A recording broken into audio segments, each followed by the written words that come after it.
out of whom all things are, and we for him. Through whom all things are, and we through him.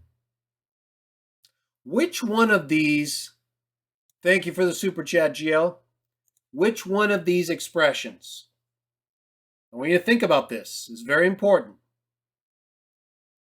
Which one of these expressions involves creation in the sense that something is first being brought into existence? Now, think about it for a moment. Which one of these, out of whom all things are, through whom all things are? Where does the creation start?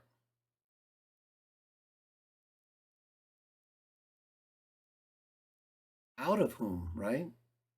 You don't get to the through whom unless there's an out of whom. But when you're at the through whom, there's already been an out of whom. Creation starts with the Father. All things are out of the Father. At that moment that something comes out of the Father, there is no creation ex nihilo, out of nothing. That's a false teaching. It's another tradition and lie. All things are out of the Father. So even when Trinitarians want to say, well, Jesus is begotten of the Father, everything's out of the Father. Jesus is just the first one. He's the firstborn. That's what it means. The beginning of one's generative power. Not the end, Trinitarians. You want to read Deuteronomy 21:17 and start accepting the Bible and its definitions? Good. We would appreciate that. It's the beginning. It's the start of that generative power. It's not the end. So the ridiculousness of the eternal generation people is disproven in so many ways, of course. Not the least of which is it contradicts the whole idea of generation, which is the same as creation. Proverbs 8. I did recently why Trinitarians have such a hard time or fail to understand create, begotten, and make. And I've done other videos that show clearly what the Bible teaches and what it means by generation, creation, and make. There's no such thing as eternal generation. It's just invented for the sake of the Trinity, or a part of Trinitarianism that many believe. But it's just a lie. It's just a false teaching. All things are out of the Father. Everything. The firstborn, the secondborn, the thirdborn, however many are born, whatever is born, everything is out of the Father. Everything. And then through the Son. So it's already in existence by the time it gets to the Son. That's what out of means. And then going through in an agency sense. Through can mean by or through in the sense of an agency, but it's directly contrasted here with source. So it has to mean agency. And I'm going to show it does mean agency by the use of other texts that talk about this exact same subject, written by the exact same author, Paul, or at least whom I believe is Paul. Nevertheless, out of whom all things are, that's never applied to the Son. Never. Only to the Father. He's the source. It comes out of him, and now it's in existence. So in what sense is it through the Son, you might say? Well, let's talk about this. So I've done videos, and I've talked about in numerous videos, including my part 3 of NWT on Micah 5, the relationship between Micah 5 and Proverbs 8, the numerous parallel terms and expressions, not just the high exodoi of Proverbs 8:35, but the other terms that are used regarding the time of creation. And in Proverbs 8, it also refers to Jesus being with Jehovah, the one who begat him, the one who created him as the beginning of his way. In the Hebrew text as a master worker. Some translations render it a little differently, but I think master worker is justified by the Septuagint, which says, I was with him putting things together. It's a master worker. A worker, certainly, right?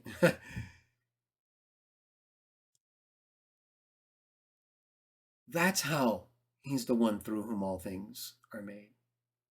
In Proverbs 8, wisdom, Jesus explicitly describes his own creation as the firstborn, the beginning of God's creation, the beginning of his works, the beginning of his ways. And then he describes the things that he and the Father did, from the creation of the earth and all the different things that pre-existed humankind. And she describes herself, Jesus, in the preeminent sense of wisdom, putting things together. Now, I did another video, why Trinitarians fail to understand the passive verb form in Colossians 1:16, passive verb form of katizo, to create. And I often get ridiculous comments that don't make any sense. I had a Trinitarian recently tell me I was misrepresenting the passive there because it clearly is referring to tapanta, all things. All things were created. I know. I never said it didn't. But Trinitarians are so ridiculous, they don't even understand the very argument they're talking about. I know it's talking about tapanta, but it's not saying Jesus is the creator in Colossians 1:16. It says they were all things created through or in him. Trinitarians say that means he's the creator. Even this commenter I'm thinking of said that by him or through him means he's the one who created them. That's not what it says. That's exactly what it does not say. And it doesn't say they were out of him like it says of the Father here. It refers to the passive, it has the passive verb form used, showing, in my view, and I'm going to prove my view is correct in this sense, someone else is doing the creating in and through him, consistent with ek right here. But in Colossians 1:16, the context, it talks about he's the image of the invisible God, the firstborn of all creation. But when it gets to the verb for create in the passive, it's like with urakio in Colossians 1:19. The subject has to be determined from the context, and I believe in both cases, with regard to katizo and urakeo, saw good for all fullness to dwell in him, that God is the implied subject there. But it doesn't explicitly make that connection. Okay, we can agree on that. But it also definitely does not have Jesus in an active sense doing the creating. It refers to all things being created. It doesn't say he created them in himself, which it easily could do, as I'm going to show you in a moment. So how do we know who did the creating? Well, this is one way, right? Out of whom all things are. That there is no creation until you get that. And when it comes to throughness in the sense of agency being contrasted with source, it's the only thing it could mean then, right? I think that shows clearly the teaching of the New Testament is that it's God. It's the one God, the Father, that's doing the creating through the Son in Colossians 1:16. That's why it doesn't present him as the act. It doesn't use katizo in an active sense with Jesus as the subject, with the firstborn as the subject. Subject's implied from the context, and there's the passive verb form used for what was created through him, not what he created. It's the whole point of that video. And I did what? I showed 1 Peter 3:22, where hypotasso is used in the passive verb form for what God did to him, auto, which according to 1 Corinthians 15 is what? Subject all things to him, just like 1 Peter 3:22 says. So that's a parallel instance of a passive verb form used, 1 Peter 3:22, with an implied subject, God, doing something to other things to the Son, exactly like we read in Colossians 1 with regard to creation. Then we get it here in 1 Corinthians, the Father as the source. There is no creation until they come out of the Father. That's creation. So now they're already in existence. What do? Well, the Son puts them together. Proverbs 8. Proverbs 8:30, I believe, is where it says he's a master worker, and in the Septuagint, he puts things together. That he was with Jehovah there, putting things together. And I'm going to get to another text in just a moment. In fact, we'll go to it right now. Here's the other text that I bring up in that video, why Trinitarians fail to understand the passive verb for create in Colossians 1:16, that the Trinitarian who brought up the ridiculous argument that it's referring to tapanta when it's using creation in the passive form, which we know, right? It's like they don't even understand what we're talking about. And they can't really, right? They're not going to, everybody. I told you. To understand is to accept the truth, and they're not having it. They're spiritually blind. They can't see. You could show them. They can read. One God the Father, out of whom all things are. Trinity. Trinity blocks them. Jesus is creator. Says he's a creator. Colossians 1:16. No, it doesn't. He's not presented as creating either. It says all things were created through him. You are the one saying he's the one creating through himself. That's not what it says, though. And again, I pointed out 1 Peter 3:22 to show exactly what we're talking about. How someone else does something to someone else, or does something to some things, right? To all powers, authorities, and things, subjects all things to him. That's exactly what we're talking about in Colossians 1:16. The Father is creating all things in and through him. The Father subjected all things to him. Same thing. That's what we mean. You're not able to show us what you mean because there's not a sense in which Jesus is presented as the active creator, except one, I would say. And it's similar, basically the same thing as Proverbs 8, where he's putting things together, right? Because if you're putting things together, it's not creation in the ultimate sense because it's already there, right? Think of the story of Adam. So in the beginning, God created the heavens and the earth, right? So the earth is there, comes out of the Father, and it's there. And then what happens? The Father or the Son, right? Let us make, takes dust from the ground and makes Adam. Well, that's a creation, right? Adam is now something new. He didn't exist before. So you could say that in that sense, there is a creation out of already existing creation.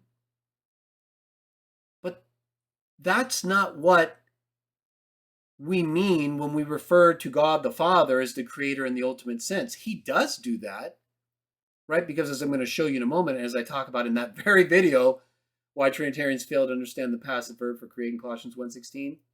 The Son only does things like create things out of what's already in existence after the Father shows him what to do.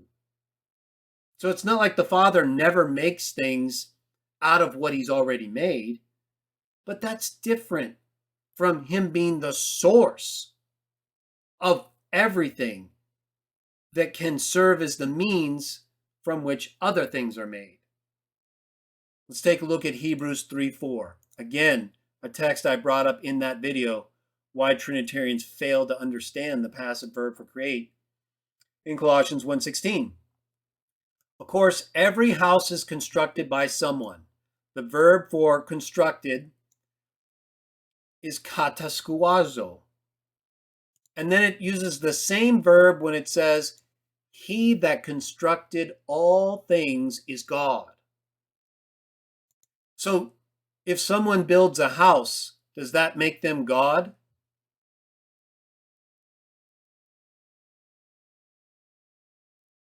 No, it doesn't, does it?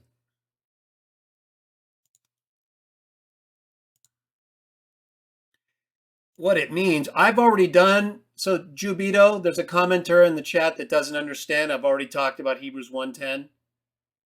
And it is exactly what we're talking about right now. It does not use katizo.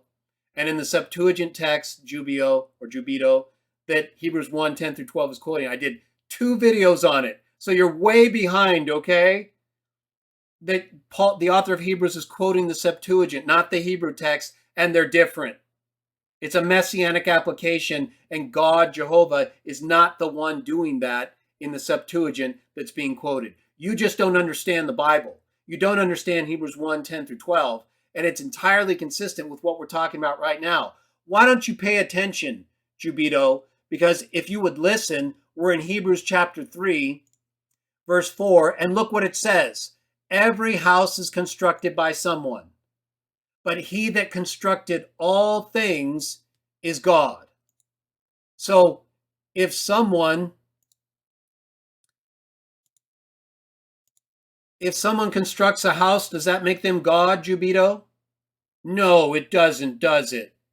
And yet it says that God constructs all things. So there's a sense in which God is the one who constructs, kataskuazos, everything. There's another sense in which we as humans and the Son of God or sons of God can also kataskuazo things and not be God. That's proven right here. You just don't understand the Bible and you're blinded by the Trinity. You didn't even hear anything I said earlier that all things are out of the Father. That's the creation right there.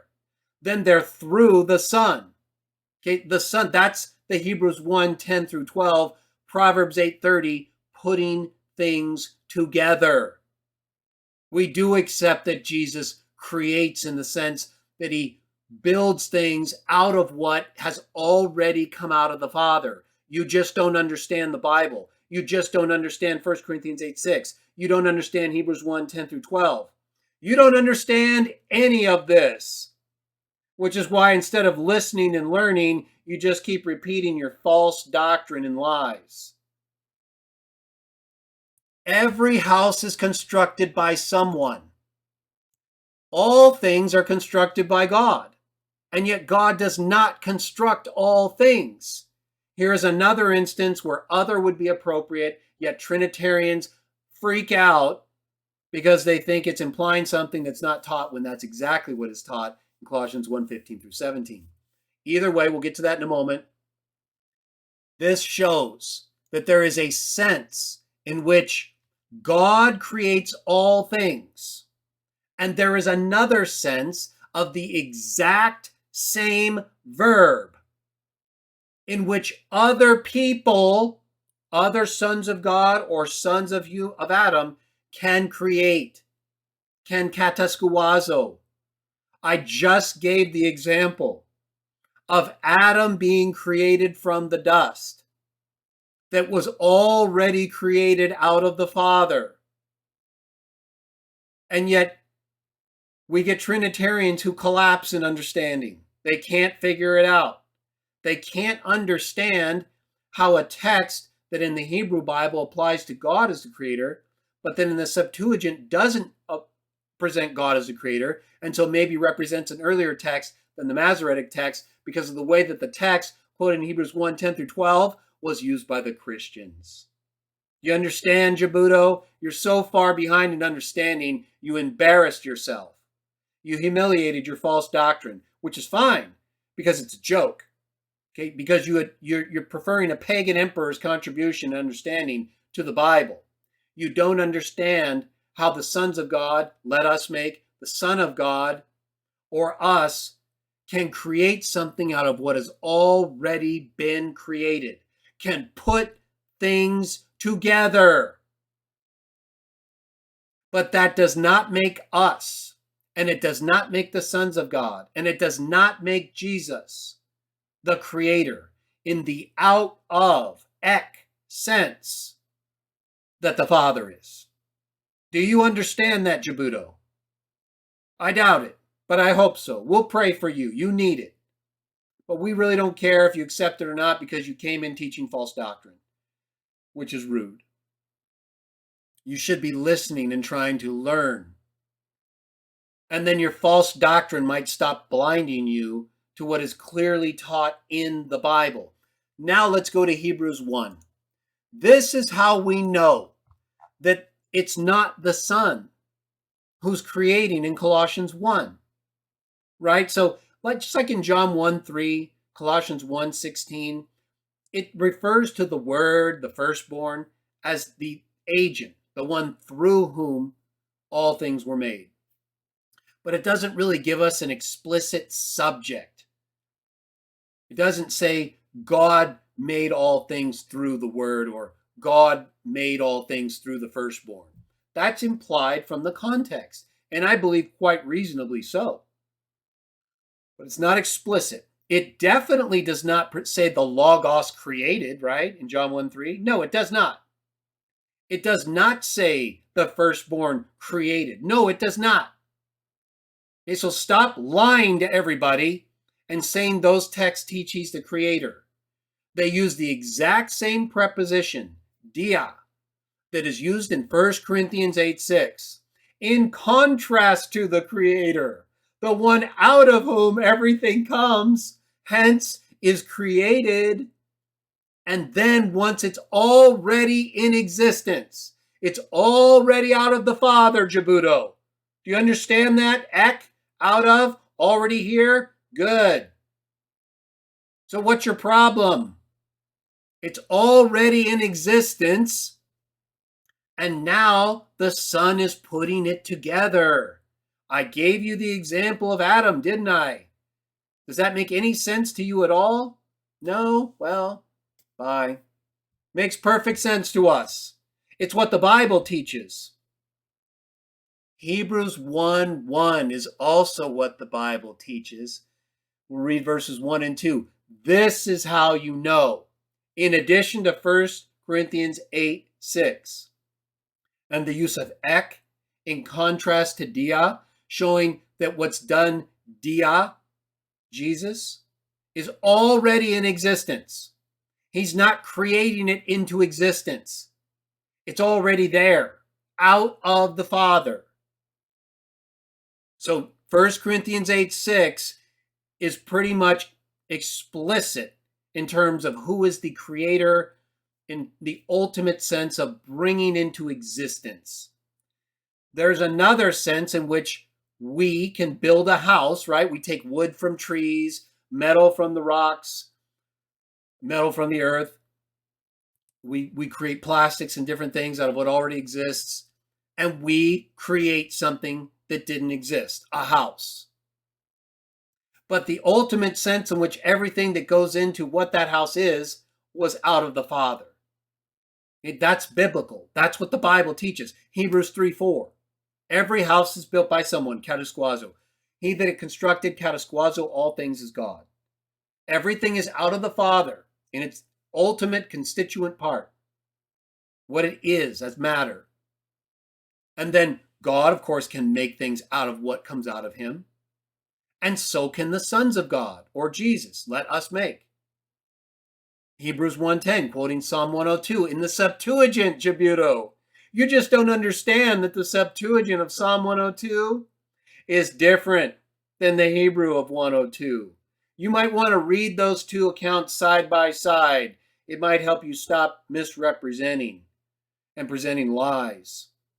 And then you'll understand better the use of that text in Hebrews 1:10 through 12, which is consistent with everything else we've been reading in Hebrews 3:4, 1 Corinthians 8:6, Colossians 1:15 through 17, and this. God. There's your subject right there, explicit, who long ago spoke on many occasions and in many ways to our forefathers by means of the prophets, has at the end of these days spoken to us by means of a Son. Who's speaking here? Who's the subject? Is there any doubt who's the subject here? God, right? Not the Son. It's specifically in contrast to the Son. The Son, like the prophets, is someone through whom God, not the Trinity. There is no Trinity. And the Son is separated from God here, so there couldn't be any Trinity.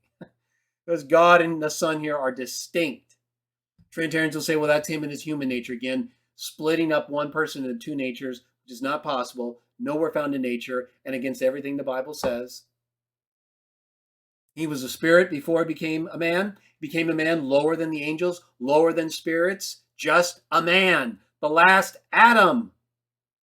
This is what the Bible teaches, not your false doctrine and lies. God has spoken to us by means of a Son, whom he appointed. Who is he, everybody?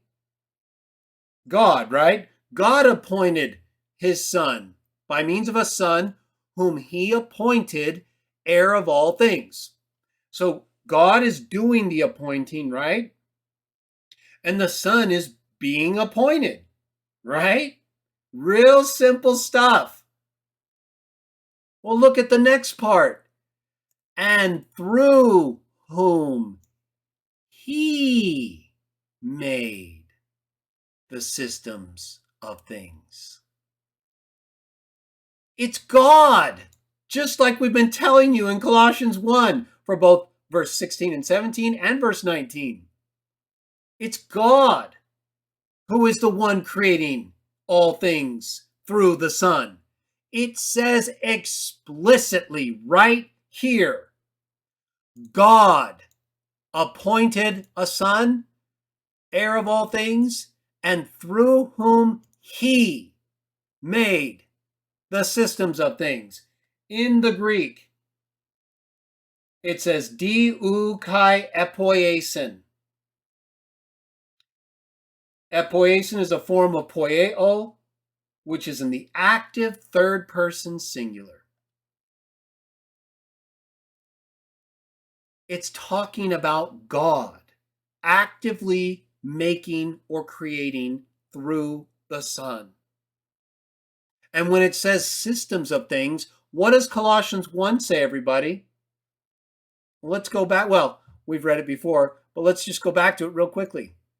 What does it say was created through the Son? What are the all things? Because by means of him, all other things, other is appropriate here, Trinitarians are incorrect. But you could just say all things as long as you understand that it starts out with the firstborn, right? He's out of the Father. He's the beginning of his generative power. That's what that means, Deuteronomy 21:17. So the firstborn's already come out of the Father and now is being used to put things together. By means of him, all other things were created in the heavens, upon the earth. The things invisible, the things visible, or visible and invisible. No matter, now listen, no matter whether they are thrones, lordships, or governments, or authorities, all other things have been created through him and for him. Well, what are the systems of things? The ages, the ionos. Are they not comprised of all these things right here? It says no matter whether they're visible or invisible. The things in heaven and on the earth. Rulers, authorities, governments, thrones. Aren't systems of things made up of all of those? So Hebrews 1:3 is just talking about part of what's being spoken about here. All the things on the earth, all the systems of things. So there's not two different aspects of this, right? There's if the one who's doing the creating here, if all of this includes the systems of things, the ages, then it's the same one, right? There's not one creator in Hebrews 1:2 and another creator here, again, in the ultimate sense, in which they're brought into existence out of the Father.